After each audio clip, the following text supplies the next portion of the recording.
Sanskrit paper first का part B है वो हम लोग कर रहे थे। सबसे पहले इंट्रोडक्शन का पूरा पोर्शन कर लिया, फिर पंचकोश थ्योरी कर ली, फिर अष्टांग योग कर रहे थे। तो हमने अष्टांग योग तो देख लिया था, लेकिन इसमें दो और इम्पॉर्टेंट टॉपिक होते हैं।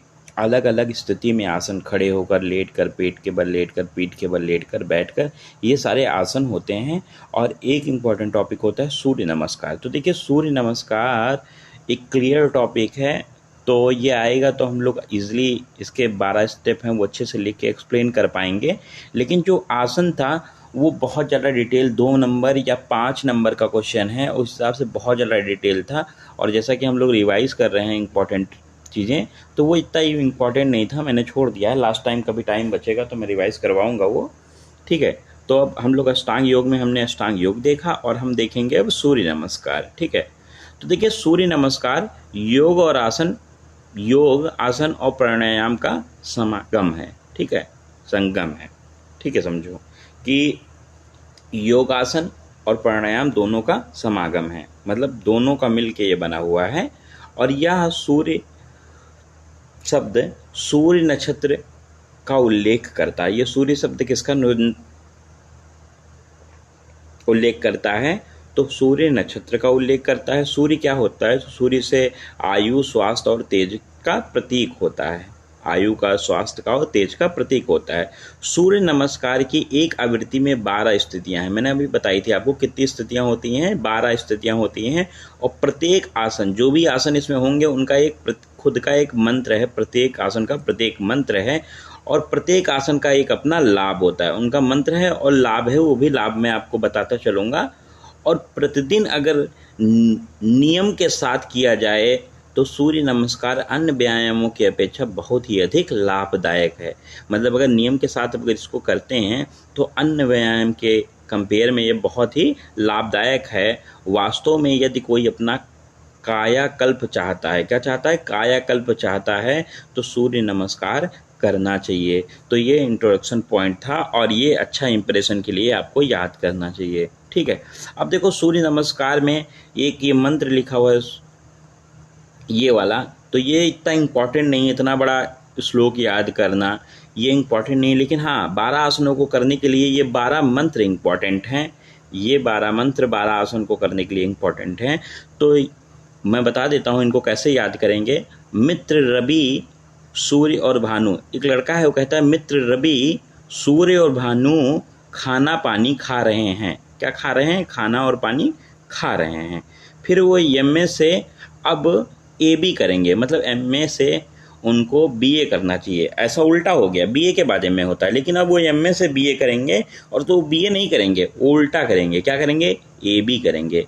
तो एक लड़का बोलता है मित्र, रवि, सूर्य और भानु खाना पानी खा रहे हैं, और एमए से अब वो BA की जगह AB करेंगे। तो इस प्रकार अगर आप, ये ट्रिक है तो इसको डिकोड करेंगे कि जैसे मित्र से ओम मित्राय नमः, रवि से ओम रवे नमः, सूर्य से ओम सूर्याय नमः, भानु से ओम भानवे नमः, खाना पानी से देखो ओम खगाय नमः, पानी से ओम पूषणे नमः, है से ओम हिरण्यगर्भाय नमः, MA से, M से ओम मरीचाय नमः, A से ओम आदित्याय नमः, S से आपका हो जाएगा ओम सावित्रे नमः, और A से ओम अर्काय नमः, ओम भास्कराय नमः, V से, ठीक। तो इस प्रकार से आप इसको, ये ट्रिक याद कर लेंगे तो ये 12 मंत्र आप याद कर पाएंगे।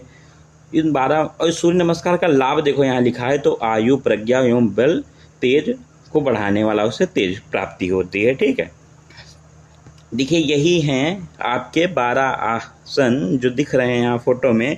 तो जैसा कि मैं एक एक आपको बताता जाऊँगा और फिर दिखाता जाऊँगा, ठीक है। तो जैसा कि पहला करते हैं हम लोग, कि जिसको कहते हैं पहला आसन, जिसको कहते हैं नमस्कार मुद्रा, या फिर प्रणाम आसन, या फिर प्रार्थना आसन, ठीक है। तो इसके नाम है, क्रियाएं हैं, तो आप एक को याद कर लें, प्रार्थना आसन याद कर लें, या प्रणाम आसन याद कर लें, नमस्कार मुद्रा याद कर लें। तो देखिए, जैसा कि पूर्व की ओर आंखें बंद कर कर सीधा खड़ा हो जाना। कौन सी दिशा की ओर खड़ा होना है?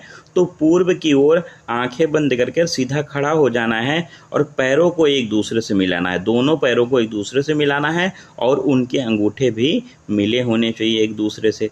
अब हाथ जोड़कर वक्ष के पास लाना है, हाथ जोड़कर चेस्ट रीजन के पास लाकर और नमस्कार जैसे किसी से करते हैं तो नमस्कार मुद्रा में रखना है।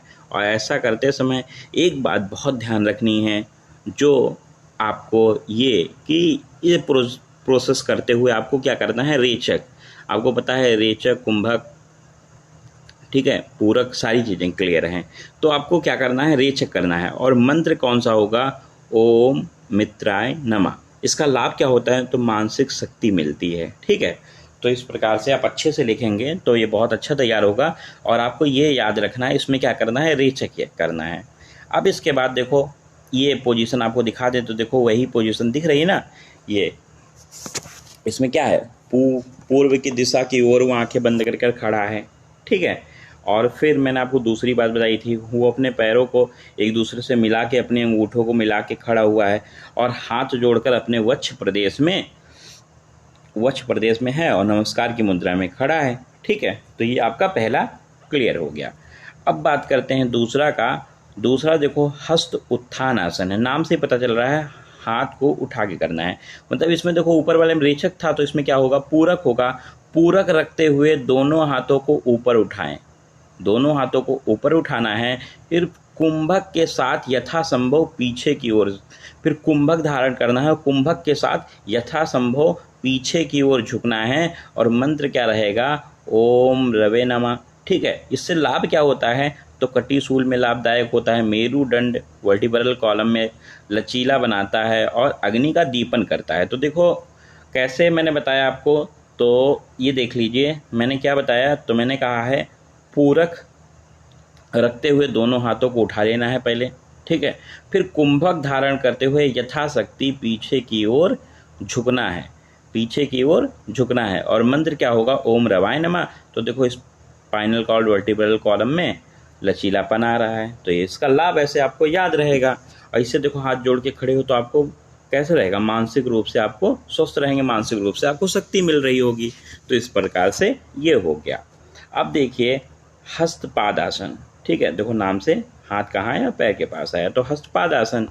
तो देखो पढ़ते हैं, तो या तो इसे हस्तपादासन बोलें या पादहस्त आसन बोलें, बात एक ही है। तो देखो इसमें रेचक करते हुए, पहले रेचक करते हुए सामने की ओर झुककर दोनों हाथों से पैरों के पंजों को स्पर्श करना है, दोनों हाथों से दोनों पैरों के पंजे को स्पर्श करना है रेचक करते हुए, ठीक है। और तथा यथा शक्ति कुंभक धारण करना हो। फिर छूने के बाद जितनी आपकी शक्ति हो उस शक्ति के अकॉर्डिंग कुंभक धारण कर लेना है। घुटने सीधे रखते हुए नाक को घुटने से स्पर्श कराने का प्रयत्न करें। घुटने तिरछे नहीं करने हैं, सीधे करने हैं और अपनी शक्ति से नाक को घुटने से स्पर्श कराने का प्रयत्न करना है। मंत्र क्या होगा, तो ओम सूर्याय नमः। तीसरा वाला मंत्र ओम सूर्याय नमः। इसका लाभ क्या होता है, तो जठर अग्नि को प्रदीप्त करता है, उदर रोगों में लाभदायक होता है और पैरों तथा पीठ के मांसपेशियों को मजबूत बनाता है, ठीक है। तो इसका फोटो आपको एक बार दिखा देते हैं और कैसे मैंने बताया वो बता देते हैं। तो देखिए सबसे पहले इसमें आपको रेचक करते हुए सामने की ओर झुकना है, ठीक है। क्या करना है, झुकना है। और फिर झुकने के बाद दोनों पैरों को देखो, दोनों पैरों को अपनी हथेलियों से स्पर्श करना है और फिर यथाशक्ति कुंभक धारण करना है। और फिर घुटनों को देखो सीधे रखना है और अपनी नाक को घुटनों से स्पर्श कराना है। तो इस प्रकार से ये हो गया आपका। अब बात करते हैं अश्रु संचालन। देखो अश्रु संचालन की पोजीशन ये है। तो देखिए इसमें क्या करना है, तो इसमें देखो दोनों मैंने लिख दिया है, आपको जैसा याद है। या तो पहले देखिए दाएं पैर लेके करते हैं, ठीक है। तो दाएं पैर को पीछे की ओर ले जाएं, ठीक है, और ले जाकर पंजे तथा घुटने को जमीन से स्पर्श कराएं, ठीक है। दायां पैर कहाँ गया, पीछे गया, पंजा कहाँ गया और घुटना कहाँ गया, जमीन से स्पर्श हो रहा है, ठीक है। और फिर बाएं पैर को मोड़ लेना है और फिर हाथ के पंजे को अपने स्थान पर रहने दें। हाथ का पंजा जो है वो अपने स्थान पे रहने देना है और सिर को पीछे की ओर ताने और दृष्टि सामने। सिर को ऊपर पीछे की ओर तानना है जिससे दृष्टि हमारी सामने की ओर हो जाए। मंत्र क्या होगा? ओम भानवे नमः। ठीक है, और इसमें क्या लाभदायक होगा? तो देखो, कटी सूल में, गृजसी में, मन्यासूल में लाभदायक होता है, सुरुड़ी विकारों में भी लाभदायक होता है। जैसा कि मैंने बताया, आपको दिखा देता हूँ। देखो, सबसे पहले क्या करना है, तो यहाँ इन्होंने देखो यहाँ इन्होंने बायां पैर पहले लिया है। ठीक है, या दायां लिया है, जो भी हो, दायां शायद है, चलो ठीक है। तो दाएं पैर को इन्होंने पीछे की ओर लिया। ठीक है, फिर देखो पंजे को और घुटने को जमीन से स्पर्श कराना है पहले। ठीक है, और फिर जब ये पैर हो जाएगा तो बाएं पैर को मोड़ लेना है, देखो ऐसे, और पंजे को अपने ही स्थान पे रहने देना है। और फिर देखो, सिर पीछे की ओर करना है और तानना है, और दृष्टि कहाँ जाएगी? सामने की ओर दृष्टि हो जाएगी। तो इस प्रकार से ये 4 नंबर हो जाएगा, अश्व संचालन आसन। अब बात करते हैं 5 नंबर। देखो, पर्वत आसन की एक बार फोटो देख लो, कैसे बना हुआ है पर्वत की तरह। ठीक है, अब पढ़ते हैं। तो देखिए, पर्वत आसन जो होता है, इसमें देखिए, जो पैर आगे थे, जो हमारा पैर मुड़ा हुआ आगे था, तो कौन था? आपको पता है, बायां वाला था। उसको पीछे ले जाएं तो उसको पीछे लेके चले जाएंगे, और जो पैर पीछे था उसको, वो दायां था, तो उसको उसी स्थान पर रहने देंगे और दोनों को साथ मिलाएंगे। फिर नितंबों को कहाँ करना है? तो ऊपर उठाना है और सिर को दोनों भुजाओं के बीच में लाना है। सिर को कहाँ लाना है? तो दोनों भुजाओं के बीच में लाना है। इसमें मंत्र क्या होगा? ओम खगाय नमः। और इसमें क्या लाभ होता है? तो हाथ पैर एवं मांसपेशियां कैसी होती हैं? मजबूत होती हैं। अब हाथ पैर के बल पूरा अपने शरीर का भार दोगे तो कहाँ मजबूत होगा? हाथ पैर की मांसपेशियां ही मजबूत होंगे। उदर विकारों एवं श्वास रोगों में भी लाभदायक होता है। ठीक है, इसमें आपको ध्यान रखना है कुंभक करते हुए। ठीक है, तो इसको एक बार वहाँ से बता देते हैं। तो देखिए ये, हाँ, तो आपका बायां पैर मुड़ा हुआ था। ठीक है, तो बाएं पैर को मोड़ना नहीं, बाएं पैर को ले आना है क्या? पीछे की ओर। अब बायां पैर पीछे आ गया तो दोनों साथ आ गए। अब जब दोनों साथ आ गए तो फिर दोनों को साथ मिला लेना है, और जब मिला लेना है तो नितंबों को ऊपर उठाना है और सिर को दोनों भुजाओं के, देखो दोनों भुजाओं के सिर को बीच में रखना है। ठीक है, तो ये हो गया आपका पर्वत आसन। अब एक बचा, देखो, अष्टांग नमस्कार इसको बोलते हैं, या साष्टांग प्रणाम बोलते हैं, या फिर अष्टांग मणिपादासन बोलते हैं। ठीक है, इसके बहुत, तो अष्टांग नमस्कार से आप याद रखें इसको। तो अब इसको बताते हैं कैसे होगा। देखिए,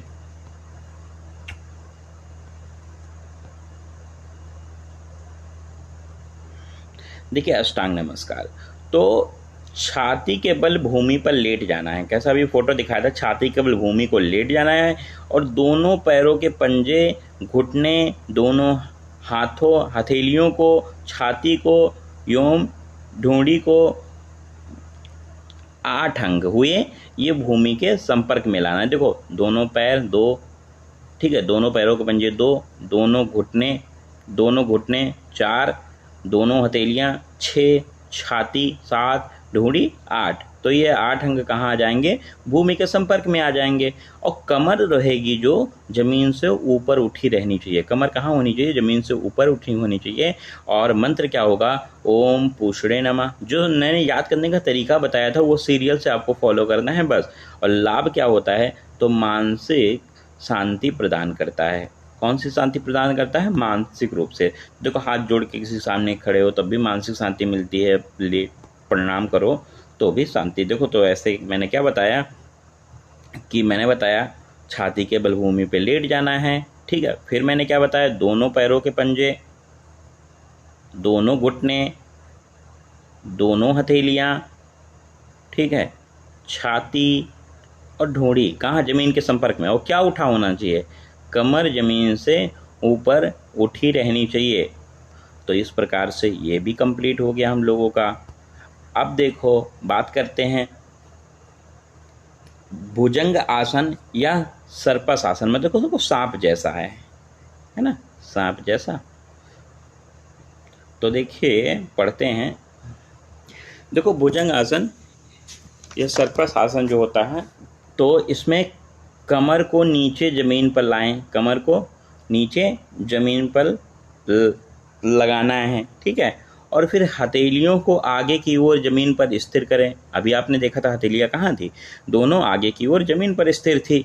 योम सिर को ऊपर उठाना है, देखो सिर ऊपर उठा था। भुजंग आसन की स्थिति में आ जाएं और इसे कुंभक धारण करना है। इसमें क्या धारण करना है, फिर कुंभक। स्टार्टिंग में तो पूरक करना है, लेकिन बाद में कुंभक धारण करने हैं। इसका मंत्र क्या होता है, तो ओम हिरण गर्भाय नमः। और इसके लाभ क्या होते हैं, कटी शूल, गृहर्षि, मन्याशूल में लाभदायक और अग्निदीपन करता है। तो भुजंगासन एक बार आपको दिखा देते हैं। इसमें देखो मैंने क्या बताया, कमर को नीचे ज़मीन पर लगाएं। देखो कमर कहाँ लगी, नीचे ज़मीन पर लगी हुई है। हथेलियाँ आगे की ओर ज़मीन पर स्थिर करें, हथेलियाँ आगे की ओर ज़मीन पर स्थिर हैं। सिर को ऊपर उठाना है, सिर ऊपर उठा हुआ है। और भुजंग आसन की, देखो भुजंग आसन के प्रति, मतलब भुजंग आसन की स्थिति में आ जाना है और फिर कुंभक धारण करना है। तो इस प्रकार से ये हो गया। अब बाकी जो होंगे वापस जाएंगे और करते हुए, ठीक है। मंत्र खाली चेंज होगा, बाकी 7 नंबर तक तो याद करना है और फिर 7 के बाद उल्टा होता जाएगा 5 से। तो देखो 8 क्या हो गया, 5 जैसा। 9 क्या हो गया, 4 जैसा। 10 क्या हो गया, 3 जैसा। 11 क्या हो गया, 2 जैसा।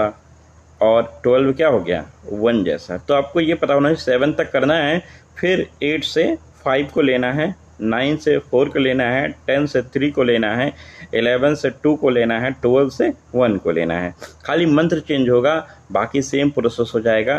तो पर्वत आसन जो मैंने वहाँ बताया था सेम प्रोसेस, ठीक है। बस यहाँ ओम मरीचाय नमः है, जो मैंने अश्व संचालन में वहाँ बताया था वही सारे प्रोसेस, बस ओम आदित्याय नमः यहाँ है। और लाभ भी वही होंगे, कोई लाभ भी चेंज नहीं होगा। हस्तपादासन या पादहस्तासन वही चीज़ें सेम आएंगी। ओम सावित्रे नमः, बस मंत्र चेंज होगा। हस्त उत्थान आसन सेम वही चीज़ें होंगे, बस ओम अर्काय नमः यहाँ मंत्र होगा। और लास्ट वाला नमस्कार आसन या प्रणाम आसन या प्रार्थना आसन, तो इसमें मंत्र होगा ओम भास्कराय नमः। खाली मंत्र चेंज होगा, लाभ और लिखने का प्रोसेस सेम रहेगा। तो आपको याद कितने करने हैं, अच्छे से पढ़ना कितना है, 7 पढ़ना है और फिर 8 से उधर 5 को लेके और उल्टा जाना है। इस प्रकार से ये हम लोगों का कंप्लीट हो जाएगा। याद करने का आपको ट्रिक मंत्र का बहुत अच्छा मैंने बताया है। आप अगर याद करेंगे तो 1-2 बार खाली आपको ये कहानी याद करनी पड़ेगी और ये बहुत ईजिली आपको याद हो जाएगा कि मित्र रवि सूर्य और भानु खाना पानी खाते हैं, फिर MA से वो BA की जगह AB करेंगे। इस प्रकार से आपका ये कंप्लीट हो जाएगा।